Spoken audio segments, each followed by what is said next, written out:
नमस्कार. मी प्राध्यापक डॉक्टर सुरेश वर्दे. विषय आपला मराठी. 2020-21च्या पहिल्या सत्रामधल्या कविता या विभागामध्ये आपण बहिणाबाई चौधरी यांची संसार नावाची कथा अभ्यासणार आहोत. कारण पहिल्या सत्रामध्ये आपण गद्य विभाग, पद्य विभाग, व्यावहारिक मराठी, समाजसुधारक अशा 5 युनिटचा आपण अभ्यास करणार आहोत. त्यापैकी कविता हा जो वाङ्मय प्रकार आहे, त्या कविता या वाङ्मय प्रकारामध्ये बहिणाबाईची संसार नावाची कविता आहे. ती संसार नावाची कविता आज आपण इथे अभ्यासणार आहोत.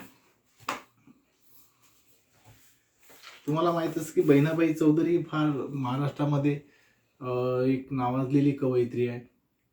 बहिणाबाईचं मराठी साहित्याच्या प्रांतामध्ये, एकूणच मराठी वाङ्मयामध्ये, मराठी साहित्यामध्ये बहिणाबाईचं स्थान फार महत्त्वाचं आहे. बहिणाबाई चौधरी ही कोणत्याही विद्यापीठातली बहिणाबाई चौधरीने कोणत्याही विद्यापीठाची पदवी घेतली नाही, पण उपजतच जन्मताच त्यांना ती प्रतिभा प्राप्त झाली होती आणि त्यांचं नाव साहित्यामध्ये मोठ्या आदराने घेतलं जातं.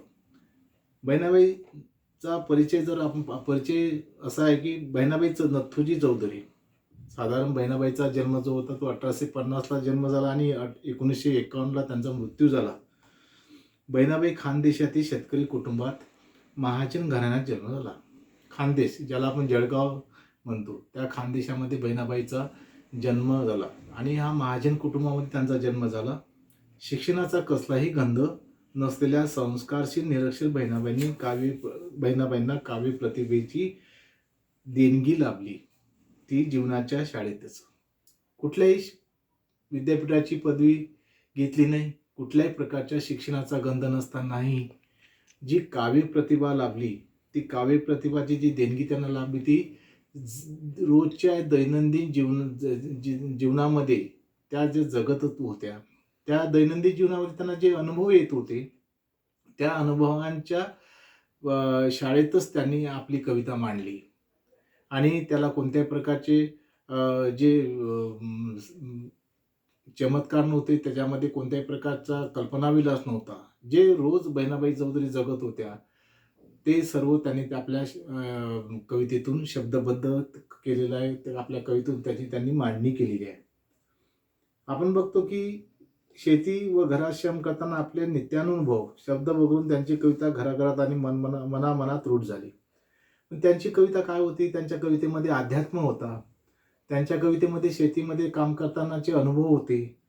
जीवनामध्ये जे अनेक प्रकारचे आपण श्रम करतो, जे संघर्ष करतो, त्याचे किंवा रोजच्या दैनंदिन जीवनामध्ये जे अनुभव येत असतात, ते सर्व अनुभव त्यांनी त्यांच्या कवितेमध्ये शब्दबद्ध केले. आणि ही जी कविता होती ही सर्वसामान्य माणसांची कविता होती. सर्वसामान्य माणसाला ही कविता आपली वाटत होती, कारण त्यांच्या कवितेमधून चित्रित झालेले जीवनानुभव आहेत. त्यांच्या कवितेतून येत असलेला जो साहित्याचा प्रत्यय आहे तो सर्वसामान्य माणसाला आपला वाटत होता. त्याच्यातलं आध्यात्मिक दर्शन सर्वसामान्य माणसाला आपलं वाटत होतं. त्याच्यातून जे चित्रित होणारे जे अनुभव होते ते सर्वसामान्य माणसांना आपलेसे वाटत होते. त्यामुळे प्रत्येक सर्वसामान्य माणसाच्या मनात बहिणाबाईंची कविता रूढ झालेली आपण पाहतो. याचं कारण बहिणाबाई तथाकथित साक्षर नसल्या तरी मानवी मनाच्या भावना त्या जाणवते. याचं कारण काय? लोकांच्या मनापर्यंत त्यांची कविता का पोहोचत होती? तर एकूणच त्याचं महत्त्वाचं कारण असं होतं की बहिणाबाई काय होत्या? तथाकथित साक्षर नव्हत्या. म्हणजे शिक्षित नसल्या तरी मानवामधल्या मनातील ज्या भावना होत्या, त्या भावना त्या काय होत्या? जाणून होत्या. त्यांना त्याची खऱ्या अर्थाने जाणीव होती. सर्वसामान्याच्या वाट्याला आलेले सुखदुःख बहिणाबाईंच्या वाट्याला आलेलं होतं.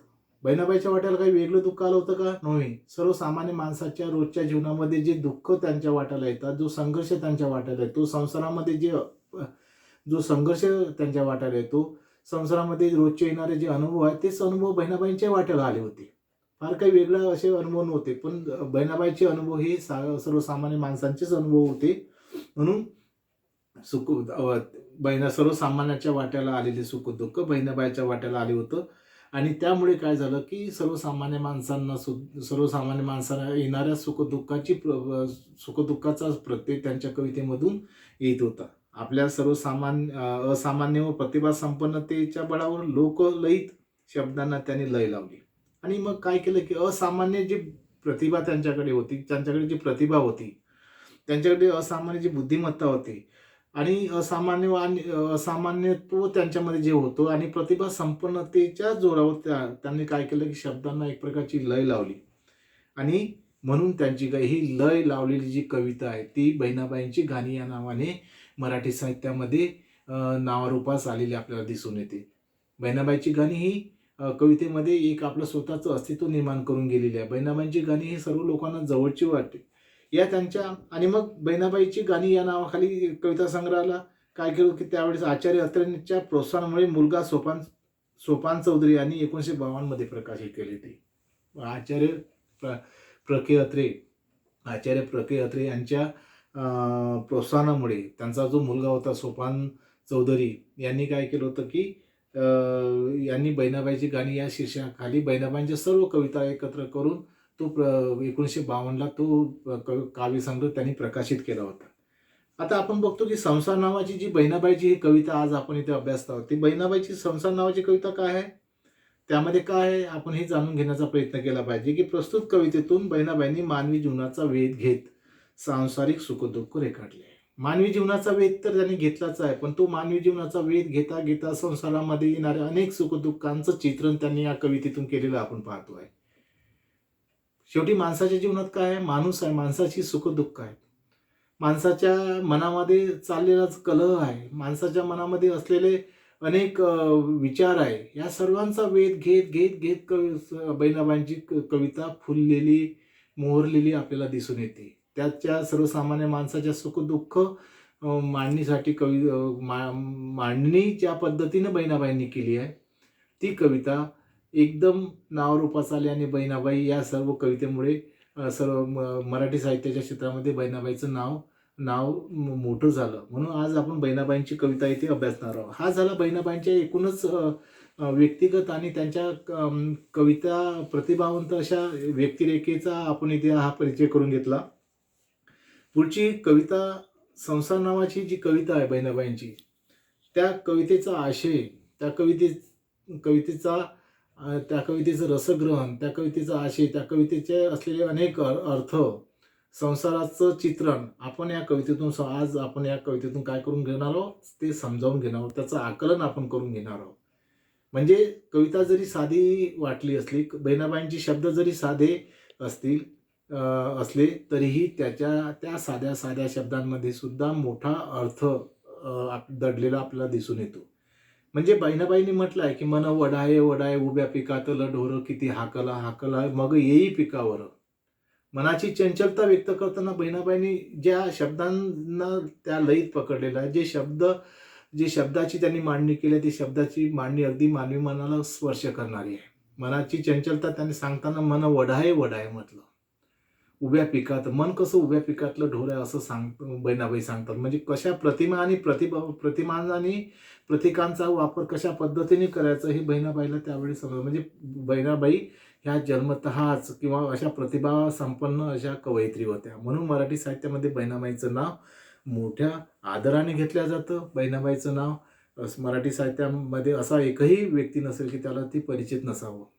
नव्हे, बहिणाबाई चौधरी मराठी साहित्याच्या क्षेत्रामध्ये नावारूपास आल्या नव्हे, तर ते सर्वांनाच परिचित अशा कवयित्री म्हणून ओळखल्या जातात.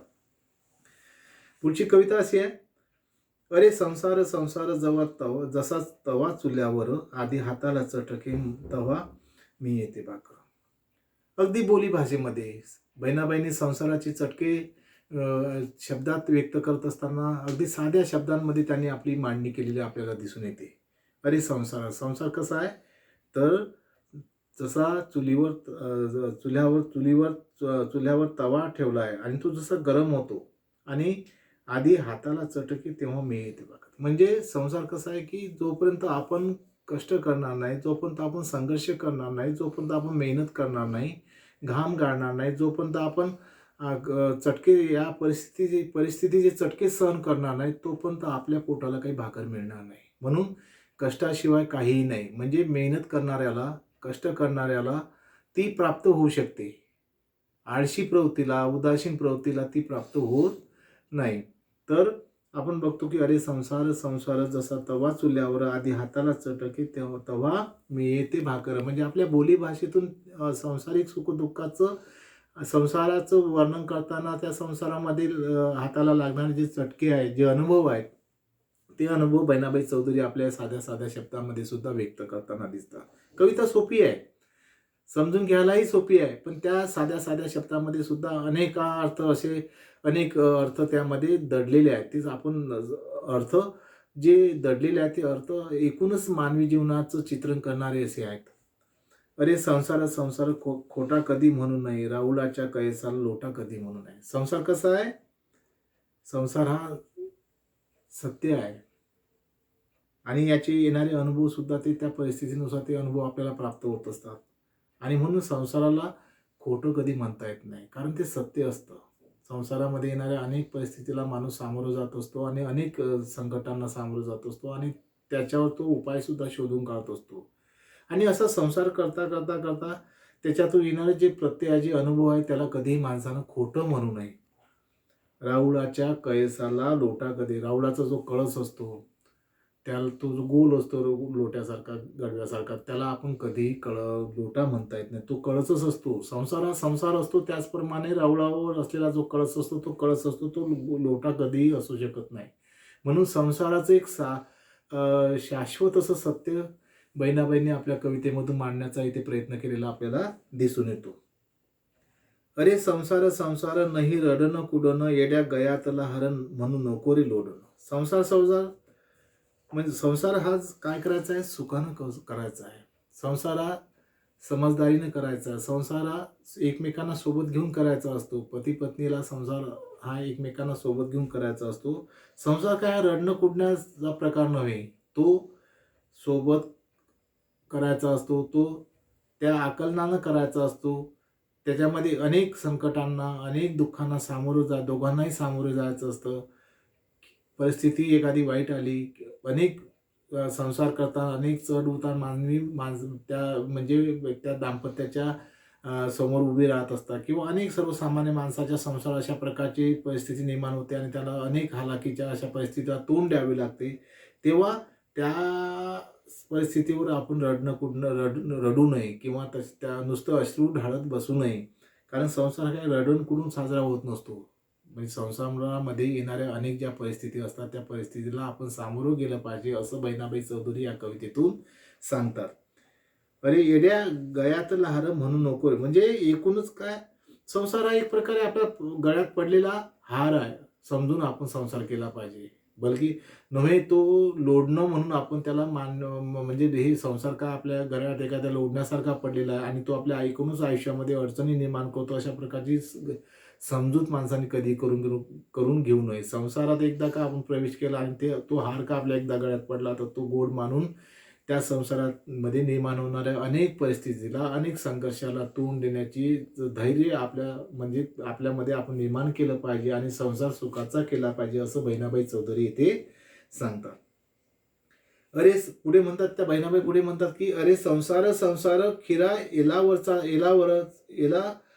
तोड, खिरा एलावरचा तोड, एका तोंडामध्ये कडू बाकी सर्व लागे गोड. संसार कसा आहे? खिरा एलावरचा तोड आहे. एका तोंडामध्ये कडू बाकी सर्व लागे. म्हणजे संसार करताना गोड कडू असे अनुभव आपल्या वाट्याला येतात. त्याला जर आपण तोंड दिलं तर बाकी सगळं काही गोड होण्याच्या प्रक्रियेमध्ये असतात. कारण पुढचे मग जे संसाराचे जे आपले काही आपण संसाराचे काही प्रसंग असतात, क्षण असतात, ते आपल्याला गोड लागतात नक्कीच, पण त्यावर आपल्याला मात करता आली पाहिजे. पुढे बहिणाबाई चौधरी असं म्हणतात की अरे संसार संसार म्हणू नको रे भिलवा, त्याले गोड भीम फुलं कधी गोडंब्याचा ठेवा. म्हणजे संसार हा कसा आहे? म्हणू नको रे भिलवा.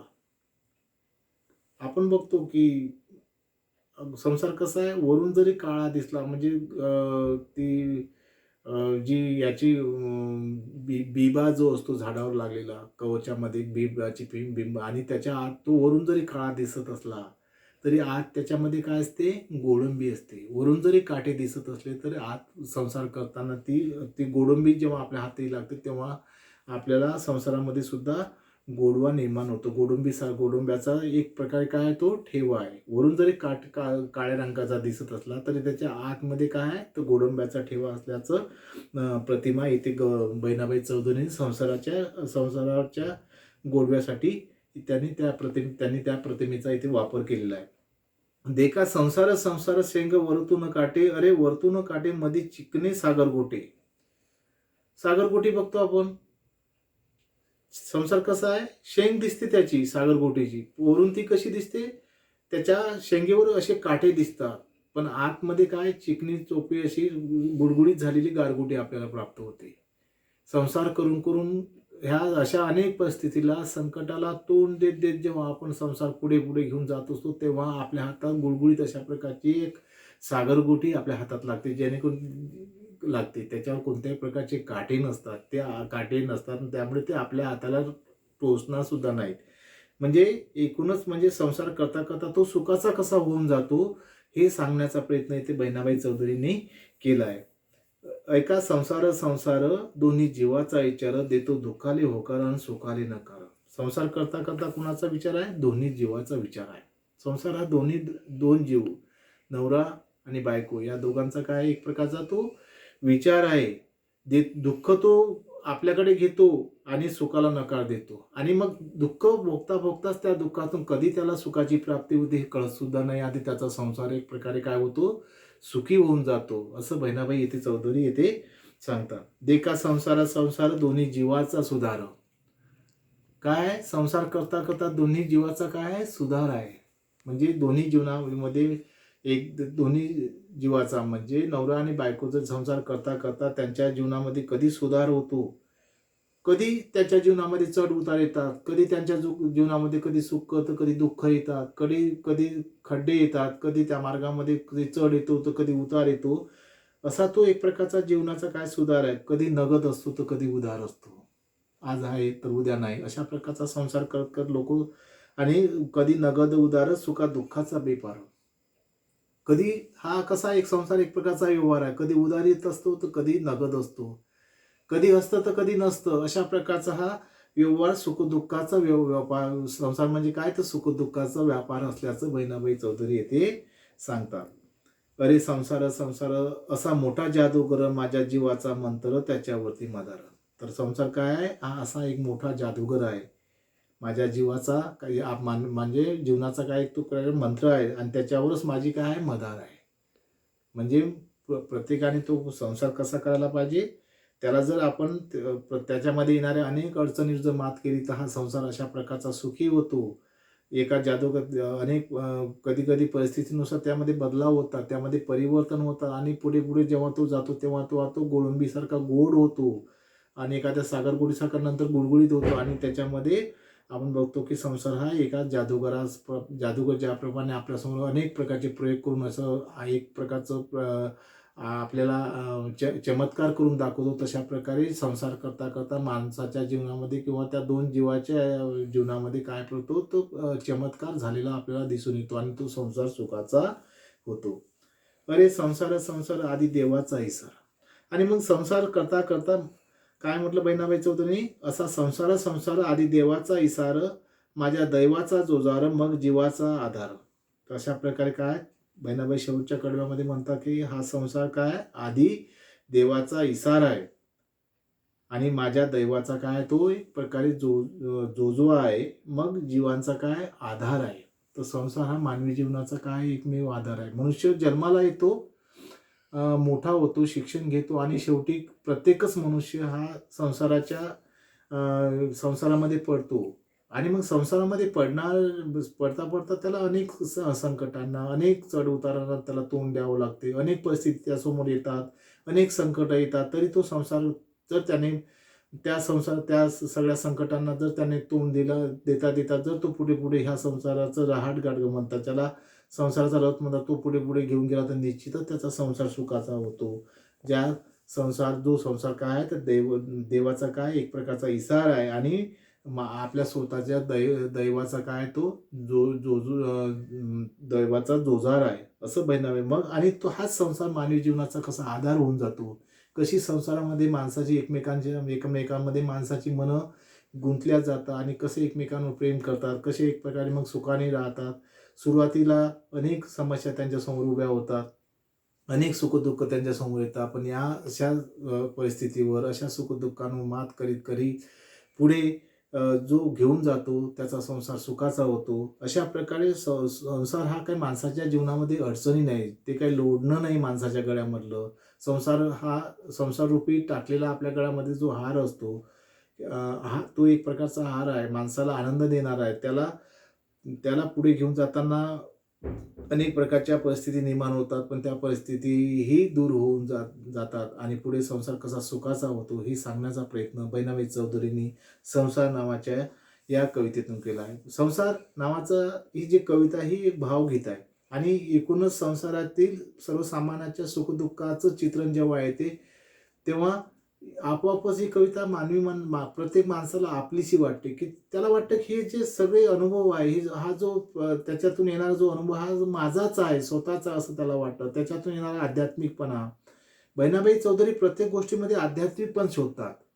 म्हणजे मग जो संसारामध्ये ते दैव बघतात, संसारामध्ये ते परमेश्वर शोधतात, शेतामध्ये काम करताना परमेश्वर शोधतात. मन कसं वढाय आहे, मन कसं चंचल आहे हे सांगण्याचा प्रयत्न करतात आणि आपल्या साध्या शब्दांचा वापर करून साध्या शब्दांचा वापर त्याला लय देऊन त्या कशाप्रकारे मानवी मनाच्या जीवनाचा वेध घेत घेत सांसारिक सुख-दुःखाला आपल्या शब्दामध्ये त्याची मांडणी करतात. अशा प्रकारे एकूणच बहिणाबाई चौधरींची सर्वच गाणी, बहिणाबाईची गाणी जी कवितेच्या रूपात सादर झाली आहेत, जी भावगीतं आली, ती भावगीतं मराठी चित्रपटसृष्टीमध्ये सुद्धा ही भावगीतं चांगल्या प्रकारे प्रकाशित झाली आणि ती त्याला मोठ्या प्रमाणात प्रसिद्धी मिळाली आहे. संसार नावाचं ही जी भावगीतं आहे, ही एकूण भावगीतच आहे, पण याला चांगल्या प्रकारे मराठी साहित्यामध्ये त्या चित्रपटाचे नावरूपास आले. त्या गाण्यांना चांगल्या प्रकारे प्रसिद्धी मिळाली. कारण बहिणाबाईची जी कविता आहे, बहिणाबाईंची कविता ही कल्पनाविलासातून निर्माण झालेली कविता नाही.